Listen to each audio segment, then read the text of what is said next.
Assalamualaikum dan selamat datang ke Pala Bola News. Seperti biasa, Pala Bola News akan menyajikan berita bola sepak terbaik kepada anda semua pada setiap hari.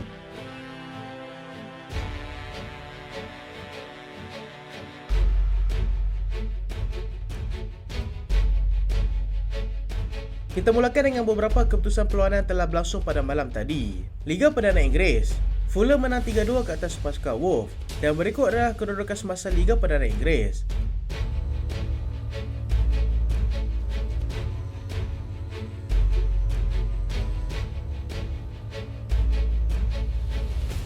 Di La Liga Spanyol, pasukan Girona seri 1-1 dengan pasukan Athletic Club dan berikut adalah kedudukan semasa La Liga di Spanyol.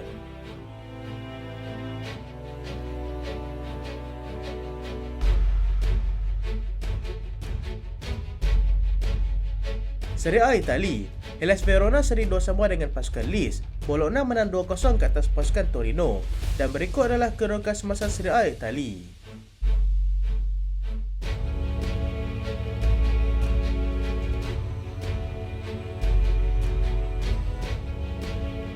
Fulham menang 3-2 ke atas pasukan Wolves. Hasrat Wolves untuk mengekalkan momentum kemenangan mereka selepas menang bergaya 2 minggu lalu ke atas Spurs musnah apabila mereka tewas 3-2 kepada pasukan Fulham di Craven Cottage pada awal pagi tadi.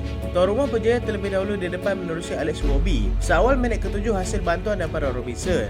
Tersentak dengan itu, pasukan Wolves terus mengadakan asakan dan hasilnya mereka berjaya menyamakan kedudukan pada minit ke-22 melalui jaringan Matheus Cunha.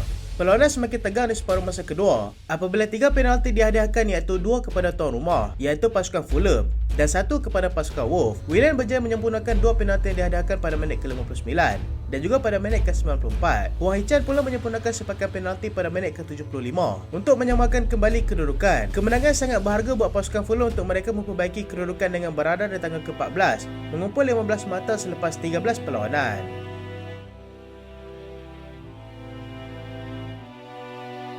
Girona gagal kekalkan kedudukan sebagai pendahulu Liga. Girona dilihat sebagai pasukan yang perlu diberikan perhatian dalam musim ini.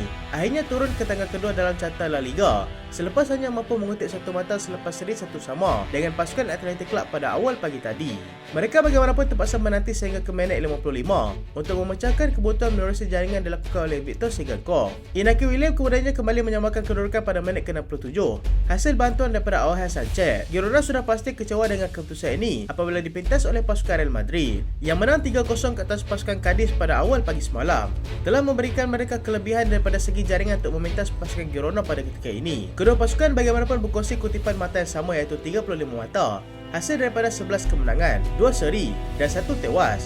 Girona berpeluang untuk kembali memintas pasukan Real jika mereka berjaya menang ke atas pasukan Valencia nanti sambil mengharapkan pasukan Real Madrid seri ataupun tewas kepada pasukan Granada nanti.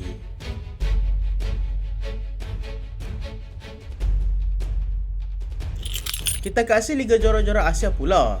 Kumpulan C, AJMK tewas 1-2 kepada pasukan Al-Ittihad. Sepahan menang tipis 1-0 ke atas pasukan Al-Quwa. Kumpulan E, Al-Duhail menang selesa 2-0 ke atas pasukan Istiqlal. Al-Nassr tanpa jaringan dengan pasukan Persepolis.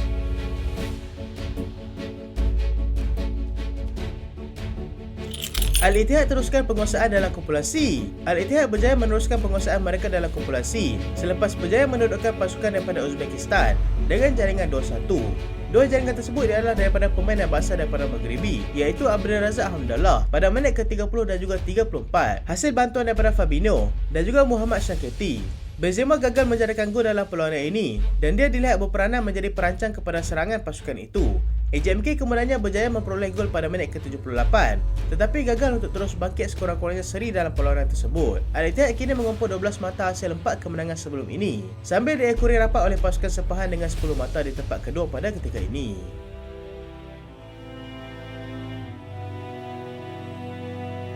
Al-Nassr bernasib baik seri tanpa jaringan dengan pasukan Persepolis.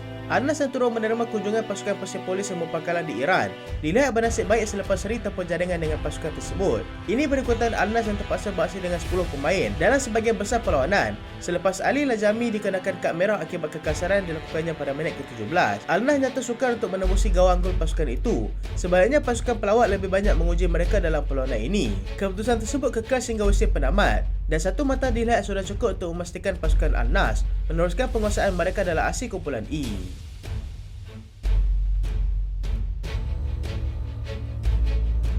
Kita lihat sebentar jadual perlawanan Liga Juara-Juara Eropah yang akan berlangsung pada awal pagi esok. Kumpulan E, Lazio akan menentang pasukan Celtic. Feyenoord akan bertemu dengan pasukan Atletico Madrid. Kumpulan F, AC Milan akan menerima kunjungan pasukan Borussia Dortmund. PSG akan berhadapan dengan pasukan Newcastle United. Kumpulan G, Manchester City akan menentang pasukan RB Leipzig. Young Boys akan bertemu dengan pasukan Red Star Belgrade. Kumpulan H, Shakhtar Donetsk akan menentang pasukan Royal Antwerp. Barcelona akan menentang pasukan FC Porto.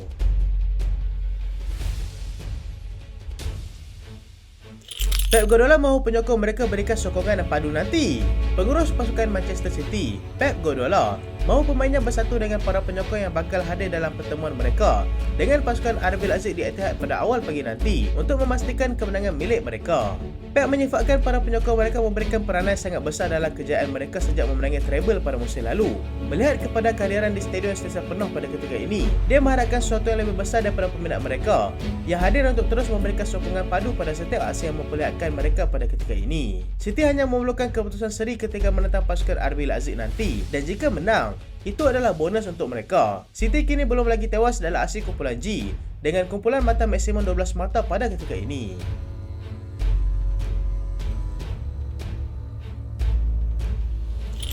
Luis Enrique tidak mahu anak buahnya leka. Luis Enrique yang juga merupakan pengurus pasukan Paris Saint-Germain mengingatkan anak buahnya supaya tidak leka dengan lawan mereka pada awal pagi nanti, iaitu pasukan Newcastle United yang mempunyai permainan yang begitu berintensiti tinggi. Dia tidak mahu peristiwa yang sama berulang lagi di mana mereka tewas mengejut kepada pasukan tersebut pada perlawanan pertama pada kempen UCL untuk musim ini. Mereka juga tidak akan memandang rendah terhadap kebolehan yang dimiliki oleh anak buah Eddie Howe yang berjaya menampilkan corak permainan yang sangat menghiburkan sejak daripada musim lalu. Fokus mereka pada ketika ini adalah untuk menang, bukan hanya untuk membalas dendam tetapi untuk memastikan slot ke peringkat seterusnya akan menjadi milik mereka.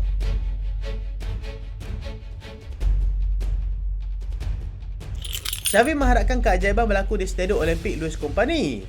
Barcelona terpaksa mengharapkan tuh beraksi di stadium kedua mereka selepas tidak dapat beraksi di stadium keramat mereka iaitu di Camp Nou kerana stadium tersebut sedang direnovate semula. Bagi pengurus pasukan pula, iaitu Xavi, dia memerlukan keajaiban berlaku dalam perlawanan tersebut selepas mereka terpaksa beraksi dengan keadaan yang tempang kerana ramai pemain utama mereka sedang mengalami kecederaan. Mereka tidak boleh memandang rendah kepada pasukan Porto yang dilihat begitu ampuh dalam aksi UCL kali ini dengan mereka sedang mengekori rapat, dan jika mereka menang, Porto berpeluang untuk memintas kedudukan Barcelona dan memberikan ruang kepada pasukan Shakhtar Donetsk yang berpeluang untuk menang ketika menentang pasukan Royal Antwerp nanti. Xavi juga menganggap perlawanan tersebut adalah sangat penting dalam kiranya kerana dia tidak mahu mereka tersingkir ke Europa League sekaligus memberikan tanggapan buruk kepada para penyokong mereka di luar sana.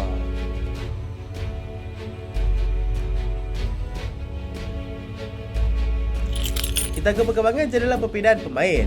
Manchester United berminat dengan Thomas Muller. Manchester United tidak menolak kemungkinan untuk mereka mendapatkan bintang veteran pasukan Bayern Munich dan juga pasukan Jerman, iaitu Thomas Muller, sekiranya dia mengambil keputusan untuk meninggalkan pasukan tersebut pada musim panas nanti.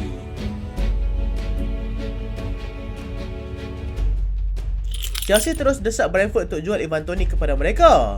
Chelsea terus melakukan desakan kepada pasukan Brentford supaya menjual penyerang pasukan mereka, iaitu Ivan Toney, walaupun menyedari pemain tersebut lebih berminat untuk menyertai pasukan Arsenal pada jendela perpindahan nanti.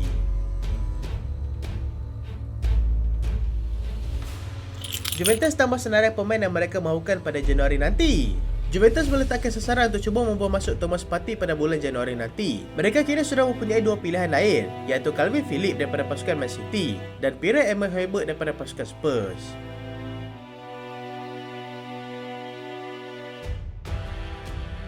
Douglas Luiz berpeluang ke Manchester City.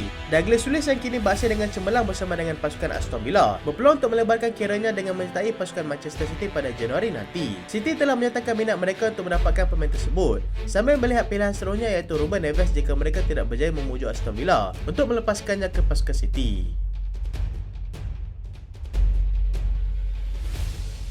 Barcelona teruskan usaha mereka untuk dapatkan Thiago Alcantara. Barcelona meneruskan usaha mereka untuk cuba membawa masuk bekas bintang mereka, iaitu Thiago Alcantara, yang masih lagi belum melakukan apa-apa penampilan dalam musim ini akibat daripada kecederaan yang dialaminya.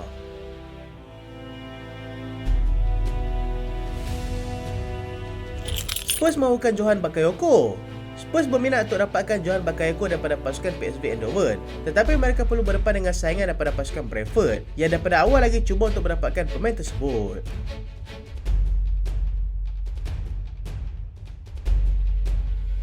Itulah berita pada kali ini dan terima kasih sebab tonton sampai habis.